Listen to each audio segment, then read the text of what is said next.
The purpose, or what I call the why, is what your company does in the world and why you do the work that you do. This is actually becoming so important to the people that you have on board already, but anybody new that you attract these days, because the why you do what you do is now becoming just as important to people as the paycheck. I know this because I've witnessed it as a contractor and now as a consultant. And the long-term effect of what has been becoming a trend is now the norm. And I think it's actually a good thing that people want to know the why as much as they want the paycheck. Now, this may seem scary to you, or you may be in disbelief. That could be true, but a quick review of any articles online or blogs is going to be pretty much speaking to the same thing I'm sharing here with you today. And that is, you're going to, as an owner and manager, especially if you're over 50 years of age, the day when you could just say, this is what I want done, and get to it, has sailed. There was no discussion when you started the business or when I did. We just did what we were told. And we were expected to do so because the boss told us to do so. But having worked with a load of consulting clients over the last number of years, in particular, I've noticed the Millennials and now even the Generation Z that's showing up is they're not going to do anything. They're not going to put their heart and soul in until they know why they're doing what they're doing. And that is a different step for us who are older. We have to respect and understand that because we don't want just their body. We want their heart and soul. The good news is when they understand the why, which leads to the meaning of their work, they're some of the best employees that I have ever encountered. And it's really remarkable what they can do. So where and how did they learn this why? Well, these educated online generational groups, they start seeking out the why of your company and who you are long before they show up for an interview. Many of them researched your company online.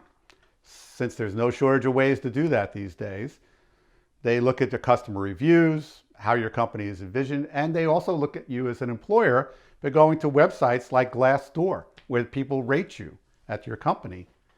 It helps them form an opinion about you and your company, both good and bad, and they tend to trust what they research online more than what they hear from you in an interview process.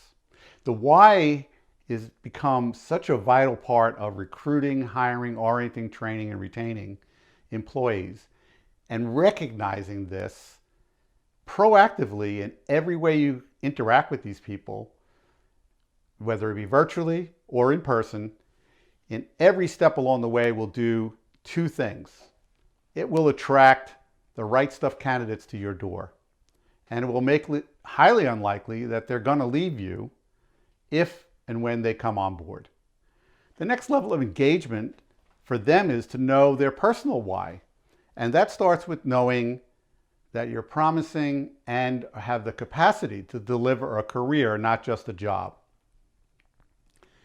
Knowing that they can get some input, or what I call fingerprints, on how the work gets done at your company is also becoming as much as important as the paycheck.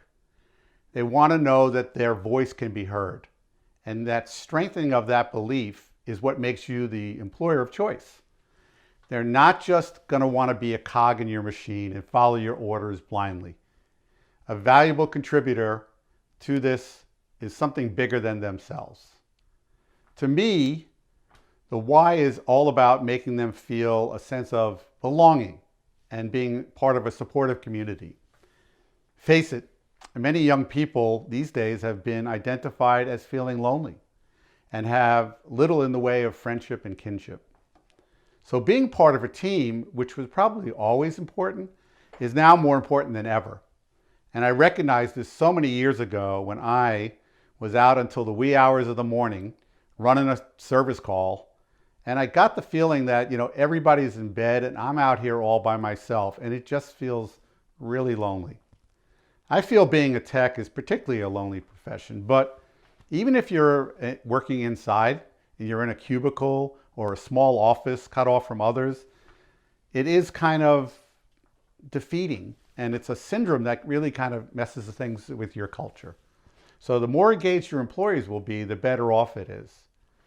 You're probably thinking, okay, I kind of see what you're talking about, but is it really more important than the money or as important as the money? Well, I learned all of what I'm sharing here while I was still working at my own family contracting business.